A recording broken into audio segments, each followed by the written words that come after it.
ಎಲ್ರಿಗೂ ಮತ್ತೊಮ್ಮೆ ನನ್ನ ಒಂದು ಯೂಟ್ಯೂಬ್ ಚಾನಲ್ಗೆ ಸ್ವಾಗತ. ಇವತ್ತಿನ ಒಂದು ವಿಡಿಯೋದಲ್ಲಿ Indian accounting standard 5th semester BCom ಬರ್ತಕ್ಕಂಥ ಇಂಡಿಯನ್ ಅಕೌಂಟಿಂಗ್ ಸ್ಟ್ಯಾಂಡರ್ಡ್ 23 ಏನು ರೆಪ್ರೆಸೆಂಟ್ ಮಾಡುತ್ತೆ, ಬಾರೋಯಿಂಗ್ ಕಾಸ್ಟ್ ಅಂತ ಏನಿರುತ್ತೆ, ಆ ಬಾರೋಯಿಂಗ್ ಕಾಸ್ಟ್ ಮೇಲೆ ನಾನು ಒಂದು ಕ್ವಶನ್ಸನ್ನು ಇವತ್ತು ನಿಮಗೆ ಈ ಒಂದು ವಿಡಿಯೋದಲ್ಲಿ ಸಾಲ್ವ್ ಮಾಡೋದು ಹೇಗೆ ಅಂತ ನಿಮಗೆ ತಿಳಿಸ್ಕೊಡ್ತೀನಿ. ಸೊ ನಿಮಗೆ ಈ ಒಂದು ಎಕ್ಸಾಮಲ್ಲಿ ಬಾರೋಯಿಂಗ್ ಕಾಸ್ಟಿಂದ ಖಂಡಿತವಾಗ್ಲೂ ಒಂದು ಕ್ವಶನ್ಸ್ ಬರುತ್ತೆ. ನಾನು ಆಲ್ರೆಡಿ ಈಗ ಬಾರೋಯಿಂಗ್ ಕಾಸ್ಟ್ಗೆ ಯಾವ ಥರ ಆನ್ಸರ್ಸ್ ಮಾಡಬೇಕು ಅಂತ ಹಳೆ ವಿಡಿಯೋದಲ್ಲಿ ಬೇರೆ ಬೇರೆ ಕ್ವಶನ್ಸ್ಗೆ ನಿಮಗೆ ಆಲ್ರೆಡಿ ತಿಳಿಸ್ಕೊಟ್ಟಿದ್ದೀನಿ. ಸೊ ಈ ಒಂದು ವಿಡಿಯೋದಲ್ಲಿ ಈ ಕ್ವಶನ್ನು ಕೂಡ ನೀವು ಎಕ್ಸ್ಪೆಕ್ಟ್ ಮಾಡ್ಬೋದು, ಎಕ್ಸಾಮಲ್ಲಿ ಇದೇ ಕ್ವಶನ್ಸ್ ಕೂಡ ಬರಲೂಬಹುದು. ಸೊ ಹೇಗೆ ಆನ್ಸರ್ಸನ್ನು ಮಾಡ್ತಕ್ಕಂಥದ್ದು ಅನ್ನೋದನ್ನ ಈ ಒಂದು ವಿಡಿಯೋದಲ್ಲಿ ನಾವು ತಿಳ್ಕೊಳ್ತಾ ಹೋಗೋಣ. So let's start with a problem. First ಪಾಯಿಂಟಲ್ಲಿ ನೋಡಿ, ಏನು ಹೇಳುತ್ತೆ, calculate borrowing cost in case of Peter company limited. So Peter company ಲಿಮಿಟೆಡಲ್ಲಿ ಸಂಬಂಧಪಟ್ಟಂಥ ಬಾರೋಯಿಂಗ್ ಕಾಸ್ಟನ್ನು ಕ್ಯಾಲ್ಕುಲೇಟ್ ಮಾಡಿ. 30 crores arranged by 12% per annum debentures payable after 10 years. ಅಂದರೆ 30 crores ಡಿಬೆಂಚರ್ಸಿಂದ ತೊಗೊಂಬರ್ತಾ ಇದ್ದಾರಂತೆ, ಆ್ಯಂಡ್ 12% ಆಗಿ ಡಿಬೆಂಚರ್ಸಿಂದ ತೊಗೊಂಬರ್ತಾ ಇದ್ದಾನೆ. ರೀಪೇಮೆಂಟನ್ನು ಮಾಡೋದು ಆಫ್ಟರ್ 10 years ಆದಮೇಲೆ ರೀಪೇಮೆಂಟನ್ನು ಮಾಡ್ತಾರಂತೆ. 10 crores by 12 years loan from SBI. SBI ಇಂದ 10 crores ತೊಗೊಂಬರ್ತಾ ಇದ್ದಾರೆ, 12 yearsಗೆ ತೊಗೊಂಬರ್ತಾ ಇದ್ದಾರೆ. 10 crore from Indian bank, 10 crore rupees Indian ಬ್ಯಾಂಕಿಂದ ತೊಗೊಂಡು ಬರ್ತಾ ಇದ್ದಾರಂತೆ. And SBI interest rate is 14%. SBIದು ಇಂಟ್ರೆಸ್ಟ್ ರೇಟು 14% ಇದೆ ವರ್ಷಕ್ಕೆ. ಇಂಡಿಯನ್ ಬ್ಯಾಂಕ್ ಇಂಟ್ರೆಸ್ಟ್ ರೇಟು 16% ಇದೆ ಅಂತ ಹೇಳಿದ್ದಾರೆ. Debentures are payable at 10% premium. ಅಂದರೆ ಡಿಬೆಂಚರ್ಸ್ನ ರಿಪೇಮೆಂಟನ್ನು ಮಾಡ್ತಕ್ಕಂಥದ್ದು 10% ಪ್ರೀಮಿಯಂ ಕೊಟ್ಟು ಡಿಬೆಂಚರ್ಸನ್ನು ರೀಪೇಮೆಂಟನ್ನು ಮಾಡ್ತಾ ಇದ್ದಾರಂತೆ. Debentures are repayable at 10% premium ಕೊಟ್ಟು ಡಿಬೆಂಚರ್ಸನ್ನು ರೀಪೇಮೆಂಟನ್ನು ಮಾಡ್ತಾ ಇದ್ದಾರೆ. At the same time cost of issue of debenture 22 lakh rupees ಇದೆಯಂತೆ. Service charges for SBI loan is 8% ಅಂತ ಕೊಟ್ಟಿದ್ದಾರೆ. SBI ಲೋನ್ಗೆ 8% ಸರ್ವಿಸ್ ಚಾರ್ಜ್ ಮಾಡ್ತಾ ಇದ್ದಾರಂತೆ. ಇದನ್ನ ಯೂಸ್ ಮಾಡಿಕೊಂಡು ಬಾರೋಯಿಂಗ್ ಕಾಸ್ಟನ್ನು ಕ್ಯಾಲ್ಕುಲೇಟ್ ಮಾಡಿ ಅಂತ ಹೇಳಿದ್ದಾರೆ. ನೋಡಿ, ಬಾರೋಯಿಂಗ್ ಕಾಸ್ಟ್ ಈ ಥರ ಕ್ವಶನ್ಸ್ ಕೊಟ್ಟಿದ್ದಾರೆ ಅಂದರೆ ಡೆಡ್ ಈಸಿಯಸ್ಟ್ ಕ್ವಶನ್ ಇದು, ಸರಿನಾ? ಹೇಗೆ ಆನ್ಸರ್ ಮಾಡಬೇಕು ಅಂತ ನಾನು ನಿಮಗೆ ಈ ಒಂದು ಕ್ವಶನ್ಗೆ ತಿಳಿಸ್ಕೊಡ್ತೀನಿ. ಸೊ ತಪ್ಪದೆ ಈ ವಿಡಿಯೋನ ಫುಲ್ ನೋಡ್ತಾ ಹೋಗಿ.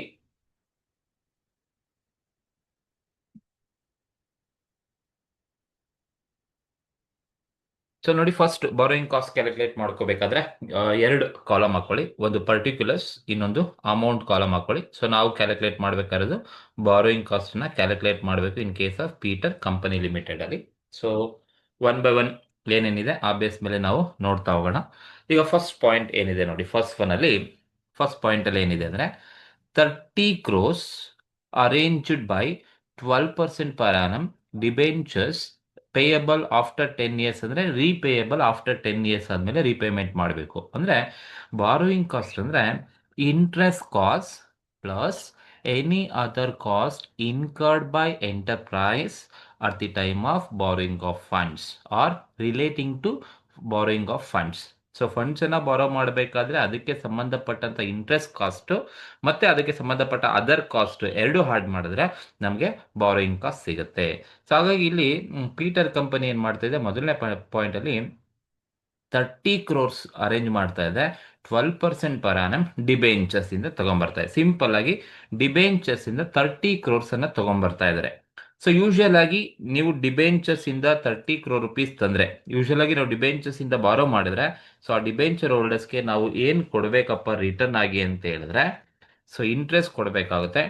So interest on debenture, interest on debenture ಕೊಡಬೇಕು. ಸೊ ಹಾಗೆ ಈ ಕ್ಯಾಲ್ಕುಲೇಷನ್ ಕರೆಕ್ಟಾಗಿ ಮಾಡ್ಕೋಬೇಕಾಗುತ್ತೆ. 30 crores ತಗೊಂಬರ್ತಾ ಇದ್ದಾರೆ, ಸರಿನಾ? 30 crores ತಗೊಂಬರ್ತಾ ಇದ್ದಾರೆ. ಸೊ 30 crore ಮೇಲೆ ಎಷ್ಟು ಪರ್ಸೆಂಟು? 12% ಇದೆ. 12% ನೀವು 12% ಮಾಡ್ಕೋಬೇಕಾಗುತ್ತೆ. ಸೊ 30 crore ಮೇಲೆ ನೀವು 30 crore ಮೇಲೆ 12% ಮಾಡಿದ್ರೆ ನಮಗೆ ಇಂಟ್ರೆಸ್ಟ್ ಬರೋದು 3 crore 60 lakh rupees ಬರುತ್ತೆ. That is 3 crore 60 lakh rupees interest. That is first one, interest on borrowing cost ಅಂತ ಬಂದಾಗ ಇಂಟ್ರೆಸ್ಟ್ ಆನ್ ಡಿಬೆಂಚರ್. ಡಿಬೆಂಚರ್ ಮೇಲೆ ನಾವು 30 crore ತಂದಿದ್ದೀವಿ, ಹಾಗಾಗಿ ಆ 30 crore ಮೇಲೆ 12% ಮಾಡಿದ್ರೆ ನಮಗೆ 3 crore 60 lakh ಮೊದಲನೇ ಪಾಯಿಂಟ್ ಬರ್ತದೆ. ಇದು ಡಿಬೆಂಚರ್ದು ಮಾತ್ರ. ನೆಕ್ಸ್ಟ್ ನೋಡಿ ಹಾಗೆ ಮತ್ತೆ ಇನ್ನೆಲ್ಲಿಂದ ಸಾಲ ತಗೊಂಬರ್, ನೀವು ಎಲ್ಲಿಂದ ಸಾಲ ತಗೊಂಬಂದ್ರು ನಾವು ಅವರಿಗೆ ಇಂಟ್ರೆಸ್ಟ್ ಕೊಡಲೇಬೇಕು. ಇದು ಡಿಬೆಂಚರ್ ಇಂದ ಫಸ್ಟ್ ತಂದಿದ್ದೀನಿ, ಹಾಗಾಗಿ 30 crore ತಂದು 12% ಇಂಟ್ರೆಸ್ಟ್ ಕೊಡ್ತಾ ಇದ್ದೀನಿ. ಸೆಕೆಂಡ್ ಒನ್ ನೋಡಿ, 10 crores ಅನ್ನ ಬಾರೋ ಮಾಡ್ತಾ ಇದ್ದಾರೆ. 10 crores by 12 years loan from SBI ಇಂದ ತಗೊಂಡ್ಬರ್ತಾ ಇದ್ದಾರೆ. ನೋಡಿ, ಮೊದಲನೇದು 30 crore ಅನ್ನ ತಗೊಂಡ್ಬಂದಿದ್ದಾರೆ, ಡಿಬೆಂಚರ್ ಇಂದ ತಗೊಂಡ್ಬಂದಿದ್ದಾರೆ, ಹಾಗೆ ಡಿಬೆಂಚರ್ಗೆ ನಾವು ಇಂಟ್ರೆಸ್ಟ್ ಕೊಟ್ಟಿದ್ದೀವಿ. ಸೆಕೆಂಡ್ ಒನ್ 10 crore SBI ಇಂದ ತಗೊಂಡ್ಬಂದಿದ್ದಾರೆ. ನೀವು ಯಾವುದೇ ಬ್ಯಾಂಕಿಂದ ಲೋನ್ ಅನ್ನ ತಗೊಂಡ್ಬರ್ತಾ ಇದ್ದೀರಾ ಅಂತ ಹೇಳಿದ್ರೆ ಆ ಬ್ಯಾಂಕಿಗೆ ಯೂಶುವಲ್ ಆಗಿ ನಾವೇನ್ ಕೊಡ್ಬೇಕಪ್ಪ ಅಂದ್ರೆ ಇಂಟ್ರೆಸ್ಟ್ ಕೊಡಬೇಕು. ಹಾಗಾಗಿ ಇಂಟ್ರೆಸ್ಟ್ ಆನ್ SBI ಲೋನ್ ಮೇಲೆ ಇಂಟ್ರೆಸ್ಟ್ ಕೊಡಬೇಕು. ಎಷ್ಟು ಲೋನ್ ತಗೊಂಡ್ಬಂದಿರೋದು SBI ಇಂದ? 10 crore rupees ಅನ್ನ ತಗೊಂಡ್ಬಂದಿದ್ದಾರೆ. ಎಷ್ಟು ಪರ್ಸೆಂಟ್ ಇಂಟ್ರೆಸ್ಟ್ ಅಂತ ಹೇಳಿದಾರ? ಮುಂದೆ ಹೇಳಿದ್ದಾರೆ ನೋಡಿ, SBI ಇಂದ ಎಷ್ಟು ಇಂಟ್ರೆಸ್ಟ್ ಅಂತ ಹೇಳ್ಬಿಟ್ಟು. SBI ಇಂಟ್ರೆಸ್ಟ್ ರೇಟ್ ಈಸ್ 14% ಅಂತ ಹೇಳಿದ್ದಾರೆ. ಅಂದ್ರೆ SBI ಇಂದ ಇಂಟ್ರೆಸ್ಟ್ ಎಷ್ಟು ಚಾರ್ಜ್ ಮಾಡ್ತಾ ಇದ್ದಾರೆ? 14% ಚಾರ್ಜ್ ಮಾಡ್ತಾ ಇದ್ದಾರೆ. ಸೊ 14% ಮಾಡಿದ್ರೆ ನಮಗೆ ಇಂಟ್ರೆಸ್ಟ್ ಎಷ್ಟು ಬರುತ್ತಪ್ಪ ಅಂದ್ರೆ 10 crore ಮೇಲೆ 14% ಮಾಡಿದ್ರೆ ನಮಗೆ 1 crore 40 lakh rupees ನಮಗೆ ಇಂಟ್ರೆಸ್ಟ್ ಬರುತ್ತೆ. 1 crore 40 lakh ಇಂಟ್ರೆಸ್ಟ್ ಸಿಗುತ್ತೆ. ಇದು second point, interest on SBI loan ಅಂತ ಕರಿತೀವಿ.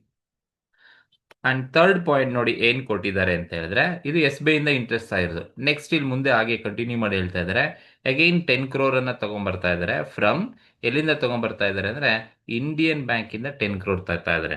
ನೀವು SBI ಇಂದ ಬ್ಯಾಂಕಿಂದ ಇಂಟ್ರೆಸ್ಟ್ ಲೋನ್ ತಗೊಂಡ್ಬಂದ್ರೆ SBI ಬ್ಯಾಂಕಿಗೆ ಇಂಟ್ರೆಸ್ಟ್ ಕೊಡ್ತೀವಿ. ಇಲ್ಲಿ ಇಂಡಿಯನ್ ಬ್ಯಾಂಕ್ ಇಂದ 10 crore ತಗೊಂಡ್ಬರ್ತಾ ಇದ್ದಾರೆ, ಹಾಗಾಗಿ ಇಂಡಿಯನ್ ಬ್ಯಾಂಕಿಗೆ ಏನ್ ಕೊಡಬೇಕಾಗುತ್ತೆ? ಇಂಟ್ರೆಸ್ಟ್ ಕೊಡಬೇಕಾಗುತ್ತೆ. So interest on Indian bank loan ಎಷ್ಟು ಹಾಗಾದ್ರೆ ಇಂಡಿಯನ್ ಬ್ಯಾಂಕ್ ಇಂದ ತರ್ತಿರೋದು? ಇಲ್ಲೂ ಕೂಡ 10 crore ಅನ್ನೇ ತಗೊಂಡ್ಬರ್ತಾ ಇದ್ದಾರೆ. ಎಷ್ಟು ಪರ್ಸೆಂಟ್ ಇಂಟ್ರೆಸ್ಟ್ ಅಂತ ಹೇಳ್ಬಿಟ್ಟು ಇಲ್ಲಿ ಮುಂದೆ ಹೇಳಿದ್ದಾರೆ ನೋಡಿ, Indian bank interest rate is 16% per annum. Indian bank ಎಷ್ಟು ಇದೆಯಂತ ಇಂಟ್ರೆಸ್ಟ್ ರೇಟು? 16% ಇದೆಯಂತೆ. ಸೊ 16% ಅನ್ನ ಮಾಡಿದ್ರೆ ನನಗೆ 1 crore 60 lakh ಇಂಟ್ರೆಸ್ಟ್ ಬರುತ್ತೆ. ಇದು ಮೊದಲ ಪಾಯಿಂಟ್ ಅಲ್ಲಿ ಇರ್ತಕ್ಕಂಥ 3 ಡಿಫ್ರೆಂಟ್ ಇನ್ಫಾರ್ಮೇಶನ್. ಸಿಂಪಲ್ ಆಗಿ ಎಲ್ಲಿಂದ ಲೋನ್ ತಗೊಂಡ್ಬರ್ತಾ ಇದ್ದಾರೆ, ಎಷ್ಟು ಪರ್ಸೆಂಟ್ಗೆ ತಗೊಂಡ್ಬರ್ತಾ ಇದ್ದಾರೆ. ಸೊ 30 ಕೋಟಿ ಡಿಬೆಂಚರ್ ಇಂದ ತಗೊಂಡ್ಬಂದ್ರು 12% ಇಶ್ಯೂ ಮಾಡಿ, ಹಾಗಾಗಿ 30 ಕೋಟಿ ಮೇಲೆ 12% ಇಂಟ್ರೆಸ್ಟ್ ಕೊಡಬೇಕು. ಎರಡನೇ ಪಾಯಿಂಟು, 10 ಕೋಟಿಯನ್ನ SBI ಇಂದ ಲೋನ್ ತಗೊಂಡ್ಬಂದಿದ್ದಾರೆ, 12 ವರ್ಷಕ್ಕೆ ತಂದಿರೋದು, ಹಾಗಾಗಿ ಪ್ರತಿ ವರ್ಷನೂ ಕೂಡ 14% ಇಂಟ್ರೆಸ್ಟ್ ಇದೆಯಂತೆ. ಹಾಗಾಗಿ 10 ಕೋಟಿ ಮೇಲೆ 14% ಮಾಡಬೇಕು, ಇಂಟ್ರೆಸ್ಟ್ ಸಿಗುತ್ತೆ. ಅಂಡ್ ಇಂಡಿಯನ್ ಬ್ಯಾಂಕ್ ಇಂದ ಅಗೈನ್ 10 crore ಲೋನ್ ತಗೊಂಡ್ಬಂದಿದ್ದಾರೆ. ಇಂಡಿಯನ್ ಬ್ಯಾಂಕ್ ಅವರು 16% ಇಂಟ್ರೆಸ್ಟ್ ಅನ್ನ ಚಾರ್ಜ್ ಮಾಡಿದ್ದಾರೆ, ಹಾಗಾಗಿ ಅವ್ರಿಗೆ ಕೊಡ್ತಕ್ಕಂಥ ಇಂಟ್ರೆಸ್ಟ್ ಬಂದು 1 crore 60 lakh ಅಂತ ಕರಿತೀವಿ. ಇಟ್ ಈಸ್ ಫಸ್ಟ್ ಪಾಯಿಂಟ್ ಅಲ್ಲಿ ಇರ್ತಕ್ಕಂಥದ್ದು ಇಂಟ್ರೆಸ್ಟ್ ಆನ್ ಬಾರೋಡ್ ಫಂಡ್. ನಾವೆಲ್ಲಿಂದ ಬಾರೋ ಮಾಡಿದೀವಿ ಅಲ್ಲಿಗೆ ಡೈರೆಕ್ಟ್ ಆಗಿ ಪ್ರತಿ ವರ್ಷನೂ ಇಂಟ್ರೆಸ್ಟ್ ಅನ್ನ ಕೊಡ್ತಕ್ಕಂಥದ್ದು. ಫಸ್ಟ್ ಪಾಯಿಂಟ್ ಅಲ್ಲಿ 3 ಪಾಯಿಂಟ್ ನಿಮಗೆ ಇರ್ತಕ್ಕಂಥದ್ದು. ದೆನ್ ನಾಲ್ಕನೇ ಪಾಯಿಂಟ್ ಏನಿದೆಯಪ್ಪ ಅಂದ್ರೆ ನೋಡಿ, debentures payable 10% premium. Debentures payable ಅಂದ್ರೆ ಡಿಬೆಂಚರ್ಸ್ ರೀಪೇಮೆಂಟ್ ಮಾಡಬೇಕಾದ್ರೆ 10 ವರ್ಷ ಆದ್ಮೇಲೆ ನಾವು ರೀಪೇಮೆಂಟ್ ಮಾಡ್ತೀವಲ್ವಾ, ರೀಪೇಮೆಂಟ್ ಮಾಡಬೇಕಾದ್ರೆ 10% ಪ್ರೀಮಿಯಂ ಕೊಡಬೇಕು ಅಂತ ಹೇಳಿದ್ದಾರೆ. ಹಾಗಾಗಿ ಸೊ ಪ್ರೀಮಿಯಂ ಆನ್ ಡಿಬೆಂಚರ್ಸ್ ನೋಡಿ, ಇದು ಪ್ರೀಮಿಯಂ ಕ್ಯಾಲ್ಕುಲೇಟ್ ಮಾಡ್ಬೇಕಾದ್ರೆ ಕರೆಕ್ಟಾಗಿ ಗೊತ್ತಿರಬೇಕು. ನಾವು ಮೇಲೆ ಎಲ್ಲ ಪಾಯಿಂಟ್ ಕೂಡ ಪ್ರತಿ ವರ್ಷನೂ ಇಂಟ್ರೆಸ್ಟ್ ಕೊಡಬೇಕು, ಹಾಗೆ ಪರ್ ಆನಮ್ ನಾವು ಕ್ಯಾಲ್ಕುಲೇಟ್ ಮಾಡಿದೀವಿ. ಇಲ್ಲಿ ಪ್ರೀಮಿಯಂ ಕೊಡಬೇಕಾದ್ರೆ ಸೊ ಎಷ್ಟು ಡಿಬೆಂಚರ್ ಇಂದ ತಗೊಂಡ್ಬಂದಿರೋದು ನೋಡಿ, ಡಿಬೆಂಚರ್ ಇಂದ ತಂದಿರೋದು ಎಷ್ಟಪ್ಪ ಅಂದ್ರೆ ನಾವು 30 crore ಇದ್ರ ಮೇಲೆ ತಗೋಬೇಕು. ಯೂಶಲಿ ನೀವು ಸ್ಟೂಡೆಂಟ್ಸ್ ಮಿಸ್ಟೇಕ್ ಮಾಡೋದು ಇದ್ರ ಮೇಲಿಂದ ತಗೊಂಡ್ಬಿಡ್ತಾರೆ, ಇಂಟ್ರೆಸ್ಟ್ ಮೇಲೆ ಅದ್ರ ಮೇಲೆ ತಗೋಬಾರ್ದು. ಪ್ರೀಮಿಯಂ ಯಾವ್ದ್ರ ಮೇಲೆ ಕೊಡೋದು ಅಂದ್ರೆ ನಾನು ಡಿಬೆಂಚರ್ಸ್ ಇಂದ ಎಷ್ಟು ಬಾರೋ ಮಾಡಿದ್ದೀನಿ, ಸೊ ಇದು ಗೊತ್ತಿರಬೇಕು. ನಾನು ಡಿಬೆಂಚರ್ಸ್ ಇಂದ ಎಷ್ಟು ತಗೊಂಡ್ಬರ್ತಾ ಇದೀವಿ ಅದ್ರ ಮೇಲೆ ಪ್ರೀಮಿಯಂ ಕೊಡ್ತಕ್ಕಂಥದ್ದು. ಹಾಗಾಗಿ ಪ್ರೀಮಿಯಂ ಆನ್ ಡಿಬೆಂಚರ್ ಕ್ಯಾಲ್ಕುಲೇಟ್ ಮಾಡ್ಬೇಕಾದ್ರೆ ನಾನು ಡಿಬೆಂಚರ್ ಇಂದ 30 crore ತಗೊಂಡ್ಬಂದಿದ್ದೀನಿ, ಇದ್ರ ಮೇಲೆ ಎಷ್ಟು ಪರ್ಸೆಂಟ್ ಅಪ್ಪ ಪ್ರೀಮಿಯಂ ಅಂತ ಹೇಳಿದ್ರೆ 10% ಅಂತ ಹೇಳಿದರೆ 10% ಮಾಡ್ಕೋಬೇಕು. ಇದ್ರ ಮೇಲೆ ನೀನು 10% ಮಾಡ್ಕೊಂಡಾಗ ನಿನ್ಗೆ ಎಷ್ಟು ಅಮೌಂಟ್ ಬರುತ್ತೆ, ಸರಿನಾ? 30 crore ಮೇಲೆ 10% ಮಾಡಿದ್ರೆ ಸೊ ನಿಮಗೆ ಫಾರ್ ಎಕ್ಸಾಂಪಲ್ 3 crore rupees ಬರುತ್ತೆ. ಸೊ 30 crore ಮೇಲೆ ಸೊ ನಿಮಗೆ 10% ಮಾಡಿದ್ರೆ ನಿಮಗೆ 3 crore rupees ಬರುತ್ತೆ. ಸೊ ಆ 3 crore rupees ಡಿಬೆಂಚರು ಎಷ್ಟು ವರ್ಷಕ್ಕೆ ತಂದಿರೋದು ನೋಡಿ, 10 ವರ್ಷಕ್ಕೆ ಡಿಬೆಂಚರ್ನ ತಂದಿರೋದು.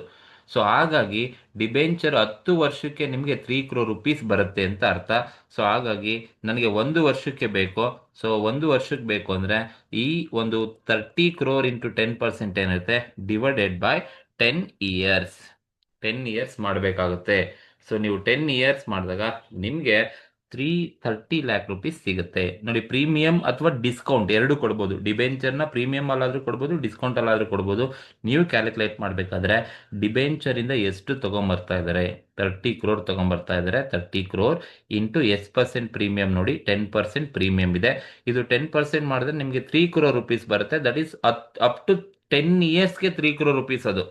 ನನಗೆ 1 ವರ್ಷಕ್ಕೆ ಬೇಕು. 1 ವರ್ಷಕ್ಕೆ ಬೇಕು ಅಂದರೆ ಆ ಪ್ರೀಮಿಯಂನ ಡಿಬೆಂಚರ್ನ ಎಷ್ಟು ವರ್ಷಕ್ಕೆ ತಂದಿರೋದು, 10 ವರ್ಷಕ್ಕೆ ತಂದಿದ್ದಾರೆ ಅಂತ ಹೇಳಿದ್ದಾರೆ. ಡಿವೈಡೆಡ್ ಬೈ 10 years ಮಾಡಿದ್ರೆ ನಿಮಗೆ 1 ವರ್ಷಕ್ಕೆ ಪ್ರೀಮಿಯಂ ಸಿಗುತ್ತೆ. ದಟ್ ಈಸ್ 30 lakh rupees ಸಿಗುತ್ತೆ. ಇದು 30 lakh ಪ್ರೀಮಿಯಂ ಆನ್ ಡಿಬೆಂಚರ್. ನಿಮಗೆ ಪ್ರೀಮಿಯಂ ಆದರೂ ಕೊಡಲಿ, ಡಿಸ್ಕೌಂಟ್ ಆದರೂ ಕೊಡಲಿ, ನೀವು ಹೀಗೆ ಕ್ಯಾಲ್ಕುಲೇಟ್ ಮಾಡಬೇಕು. ಎಷ್ಟು ತಗೊಂಬಂದಿದ್ದಾರೆ, ಎಷ್ಟು % ಪ್ರೀಮಿಯಂ ಕೊಡ್ತಾ ಇದ್ದಾರೆ, ಡಿವೈಡೆಡ್ ಬೈ ಎಷ್ಟು ವರ್ಷ ಇದೆ ಅನ್ನೋದನ್ನ ಕರೆಕ್ಟಾಗಿ ನೋಡ್ಕೋಬೇಕು. 10 ವರ್ಷಕ್ಕೆ ನಿಮಗೆ 10% ಇರೋದು, ಬಟ್ 1 ವರ್ಷಕ್ಕೆ ಎಷ್ಟು ಬರುತ್ತೆ ನಾನು ಕ್ಯಾಲ್ಕುಲೇಟ್ ಮಾಡಬೇಕು. ಹಾಗಾಗಿ 30 crore into 10% divided by 10 years ಮಾಡಿದ್ರೆ ನಮಗೆ 30 lakh rupees ಸಿಗುತ್ತೆ. ಇದು 4 point premium on debenture. Or it may be discount ಕೊಟ್ಟರು ಕೂಡ ನೀವು ಹೀಗೆ ಕ್ಯಾಲ್ಕುಲೇಷನ್ಸ್ ಅನ್ನ ಮಾಡಬೇಕಾಗುತ್ತೆ, ಡಿಸ್ಕೌಂಟ್ ಆನ್ ಡಿಬೆಂಚರ್ ಅಂತ ಕೊಟ್ರೆ. ನೆಕ್ಸ್ಟ್ 5th ಪಾಯಿಂಟ್ ಬಂದು ಏನಿದೆಯಪ್ಪ ಅಂತ ಹೇಳಿದ್ರೆ, the cost of issue of debenture is 22 lakhs. ನೋಡಿ 22 lakhs ಕಾಸ್ಟ್ ಡಿಬೆಂಚರ್ನ ಕಾಸ್ಟ್ ಆಗುತ್ತೆ. ಪರ್ ಆನಮ್ ವರ್ಷಕ್ಕೆ 22 lakh ಅಂತ ಅಲ್ಲೇನಾದ್ರೂ ಹೇಳಿದಾರಾ? ಇಲ್ಲ, ವರ್ಷಕ್ಕೆ 22 lakh ಅಲ್ಲ. ಇದು ಕೂಡ ಅಷ್ಟೇ ನೋಡಿ, ನಾವು ಡಿಬೆಂಚರ್ನ ತಂದಿರೋದು ಎಷ್ಟು ವರ್ಷಕ್ಕೆ ಅಂದರೆ ಡಿಬೆಂಚರ್ನ ತಂದಿರೋದು 10 ವರ್ಷಕ್ಕೆ. ಸೊ 10 ವರ್ಷಕ್ಕೆ ನಾವು ಡಿಬೆಂಚರ್ನ ತಂದಿರೋದು. ಹಾಗಾಗಿ 10 ವರ್ಷಕ್ಕೆ ಎಷ್ಟು ಕಾಸ್ಟ್ ಆಗುತ್ತೆ? 22 lakh ಆಗುತ್ತೆ. ಸೊ ನನಗೆ 1 ವರ್ಷಕ್ಕೆ ಬೇಕು. ಸೊ ಹಾಗಾಗಿ cost of issue of debenture, cost of issue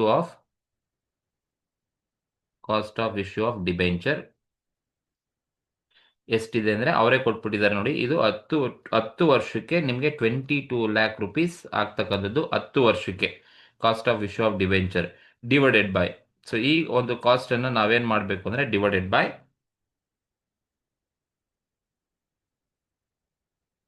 number of years, 10 years divided by 10 years.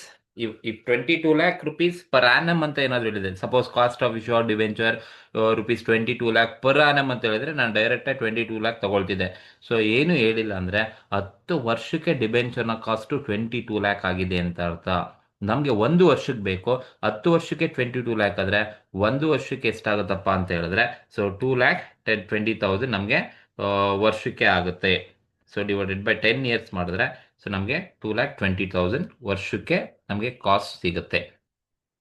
ಇದು ಕಾಸ್ಟ್ ಆಫ್ ಇಶ್ಯೂ ಆಫ್ ಡಿಬೆಂಚರ್ನ ಕ್ಯಾಲ್ಕುಲೇಟ್ ಮಾಡಬೇಕಾದ್ರೆ ಪರ್ ಆನಮ್ ಅಲ್ಲಿ ಯೂಶುವಲ್ ಆಗಿ ಕೊಡಲ್ಲ, ನೀವು ಹೀಗೆ ಮಾಡ್ಕೋಬೇಕಾಗುತ್ತೆ. ಎಷ್ಟು ಕಾಸ್ಟ್ ಆಗಿದೆ, ಎಷ್ಟು ವರ್ಷಕ್ಕಾಗಿರೋದು ಅಲ್ಲಿ ಕೊಟ್ಟಿರ್ತಾರೆ. So divided by number of years ಅಂತ ನೋಡ್ಕೊಂಡ್ರೆ ಸೊ ನಮಗೆ 2,20,000 ಸಿಗುತ್ತೆ. ಇದು ಈ ಸೆಂಟೆನ್ಸ್ ಅಲ್ಲಿ ಹೇಳಲ್ಲ, ಅದಕ್ಕೆ ಫಸ್ಟ್ ಹೇಳ್ಬಿಟ್ಟಿರ್ತಾರೆ ಡಿಬೆಂಚರ್ ಎಷ್ಟು ತರ್ತಾ ಇದೀವಿ, ಎಷ್ಟು ವರ್ಷಕ್ಕೆ ಅಂತ. ಇದು ಪ್ರೀಮಿಯಂ ಮತ್ತೆ ಕಾಸ್ಟ್ ಅನ್ನ ಕ್ಯಾಲ್ಕುಲೇಟ್ ಮಾಡಲಿಕ್ಕೆ ಆ ನಂಬರ್ ಆಫ್ ಇಯರ್ಸ್ ಅನ್ನ ನೀವು ಯೂಸ್ ಮಾಡಬೇಕಾಗುತ್ತೆ. 6th one, the service charges for SBI loan. ನೋಡಿ ನಾನು ಮೇಲೆ 10 ಕೋಟಿ 12 yearsಗೆ SBI ಇಂದ ಲೋನ್ ತೊಗೊಂಡಿದ್ದೀನಿ. ಆ SBI ಲೋನ್ಗೆ ಸರ್ವಿಸ್ ಚಾರ್ಜಸ್ ಇನ್ಕರ್ಡ್ ಆಗ್ತಾ ಇದೆ. ಹಾಗಾಗಿ service charges for SBI loan 8% ಇದೆಯಂತೆ. ಸೊ ಯಾವುದ್ರ ಮೇಲೆ ಇವೆ? ಸೊ SBI ಇಂದ 10 crore rupees ಲೋನ್ ತಗೊಂಡೋದಕ್ಕೆ 8% ಸರ್ವಿಸ್ ಚಾರ್ಜಸ್ ಇದೆಯಂತೆ. ಸೊ ಹಾಗಾಗಿ 8% ಪರ್ ಆನಮ್ ಅಂತ ಹೇಳಿದಾರ? ಇಲ್ಲ. ಹಾಗಾದ್ರೆ ಎಷ್ಟು ವರ್ಷಕ್ಕೆ 8%? ನಾವು SBI ಇಂದ ತಗೊಂಡಿರೋದು 12 yearsಗೆ. 12 yearsಗೆ 8% ಆದರೆ 1 ವರ್ಷಕ್ಕೆ ನಾವು ಕ್ಯಾಲ್ಕುಲೇಟ್ ಮಾಡಬೇಕಾಗುತ್ತೆ. ಸೊ ಹಾಗಾಗಿ ಸೊ ನಾವು 10 crore ಮೇಲೆ ಸೊ 8% ಏನು ಕೊಟ್ಟಿದ್ದಾರೆ, 8% ನಾವು ಮಾಡಿಕೊಂಡ್ರೆ ಅದು 10 crore ಮೇಲೆ 8% ಮಾಡಿದ್ರೆ ನಿಮಗೆ 80 lakh rupees ಬರುತ್ತೆ. 80 lakh rupees ನಿಮಗೆ ಬರುತ್ತೆ. ಸೊ ನನಗೆ 1 ವರ್ಷಕ್ಕೆ ಬೇಕು ಅಂದರೆ ಡಿವೈಡೆಡ್ ಬೈ 12 ಇಯರ್ಸ್ ಎಷ್ಟು ವರ್ಷಕ್ಕೆ ತಂದಿರೋ ನೋಡಿ, 12 ಇಯರ್ಸ್ಗೆ ತಂದಿರೋ, ಡಿವೈಡೆಡ್ ಬೈ 12 ಇಯರ್ಸ್ ಮಾಡಿದ್ರೆ ನಿಮಗೆ 6,66,667 ನಮಗೆ ಬರುತ್ತೆ. ಸೊ ಈ ಥರ ನೀವು ಕ್ಯಾಲ್ಕುಲೇಷನ್ಸನ್ನು ಮಾಡ್ಕೋಬೇಕಾಗುತ್ತೆ. ಸೊ ಟೋಟಲ್ ಮಾಡಿದ್ರೆ ಸೊ ನಿಮಗೆ ಬರ್ತಕ್ಕಂಥದ್ದೇ, ಸೊ ಈಗ ಎಲ್ಲದನ್ನ ಕೂಡ ನೀವು ಟೋಟಲ್ ಮಾಡಿದ್ರೆ ಸೊ ಬರ್ತಕ್ಕಂಥದ್ದೇ ಟೋಟಲ್ ಆನ್ಯುಯಲ್ ಬಾರೋಯಿಂಗ್ ಕಾಸ್ಟ್ ಅಂದರೆ ಒಂದು ವರ್ಷದ ಬಾರೋಯಿಂಗ್ ಕಾಸ್ಟ್ ಅಂತ ಕರಿತೀವಿ. ಟೋಟಲ್ ಆನ್ಯುಯಲ್ ಬಾರೋಯಿಂಗ್ ಕಾಸ್ಟ್ ಇದು, ಸರಿನಾ? ಈ ಥರ ನೀವು ಟೋಟಲ್ ಮಾಡ್ಕೋಬೇಕು. ಈಗ ಟೋಟಲ್ ಮಾಡಿಕೊಂಡ್ರೆ ನನಗೆ so 3,60,00,000 plus 1,40,00,000 then 1,60,00,000 then 30,00,000 plus 2,20,000 plus 6,66,667 ಮಾಡಿದ್ರೆ ನಿಮಗೆ ಸೊ ಬಾರೋಯಿಂಗ್ ಕಾಸ್ಟ್ ಸಿಗುತ್ತೆ 6,98,86,667 6,98,86,667 ನಮಗೆ ಬಾರೋಯಿಂಗ್ ಕಾಸ್ಟ್ ಬರುತ್ತೆ. ಸೊ ಈ ಥರ ಒಂದು ಬಾರೋಯಿಂಗ್ ಕಾಸ್ಟನ್ನು ನೀವು ಕ್ಯಾಲ್ಕುಲೇಷನ್ಸನ್ನು ಮಾಡಬೇಕಾಗುತ್ತೆ. ಫಸ್ಟು ನೀವು ಎಲ್ಲಿಂದ ತೊಗೊಂಬಂದಿರ್ತಾರೆ ಅವರಿಗೆ ಫುಲ್ ಕೊಡಿ. ಬಟ್ ಈ debenture, cost of issue, service ಕೊಟ್ಟಿದ್ದಾರೆ ಅಂದರೆ ನೀವು divided by number of years ಮಾಡಲೇಬೇಕು. ಎಷ್ಟಾದರೂ ಕೊಡಲಿ, ನಂಬರ್ ಆಫ್ ಇಯರ್ಸ್ ಎಷ್ಟಿದೆ ನೋಡಿಕೊಂಡು ಡಿವೈಡ್ ಮಾಡಿ. ಸೊ ಡಿವೈಡ್ ಮಾಡಿದಾಗ ನಿಮಗೆ ಬಾರೋಯಿಂಗ್ ಕಾಸ್ಟ್ ಸಿಗುತ್ತೆ. ಈ ಒಂದು ಕ್ವಶನ್ಸು ಕೂಡ ಮೋಸ್ಟ್ ಇಂಪಾರ್ಟೆಂಟು, ನಿಮ್ಮ ಎಕ್ಸಾಮಲ್ಲಿ ಕೇಳ್ಬೋದು. ಸೊ ಈ ಕ್ವಶನ್ಸಲ್ಲಿ ನಿಮ್ಗೆ ಏನಾದರೂ ಡೌಟ್ಸ್ ಇದ್ದರೆ ಕಮೆಂಟ್ ಮಾಡಿ. ಸೊ ನಿಮಗೆ ಬಾರೋಯಿಂಗ್ ಕಾಸ್ಟಲ್ಲಿ ಯಾವುದೇ ಕ್ವಶನು ನಿಮಗೆ ಡೌಟ್ ಇದೆ ಅಂದರೆ ಸೊ ಕಮೆಂಟ್ ಮೂಲಕ ನಿಮ್ಮ ಒಂದು ಕ್ವಶನ್ಸನ್ನು ತಿಳಿಸಿದರೆ ಆ ಒಂದು ಕ್ವಶನ್ಗೆ ಸೊಲ್ಯೂಷನ್ ಸಮೇತ ನಾನು ನಿಮಗೆ ಮತ್ತೊಂದು ವಿಡಿಯೋದಲ್ಲಿ ಸಿಗ್ತೀನಿ. Thank you. ಈ ಒಂದು ವಿಡಿಯೋ ನಿಮಗೆ ಇಷ್ಟ ಆಗಿದರೆ ದಯವಿಟ್ಟು ಶೇರ್ ಮಾಡಿ, ಲೈಕ್ ಮಾಡಿ, ಆದಷ್ಟು ನಿಮ್ಮ ಫ್ರೆಂಡ್ ಸರ್ಕಲಲ್ಲಿ ಇದನ್ನು ಶೇರ್ ಮಾಡಲಿಕ್ಕೆ ಟ್ರೈ ಮಾಡಿ. Thank you very much.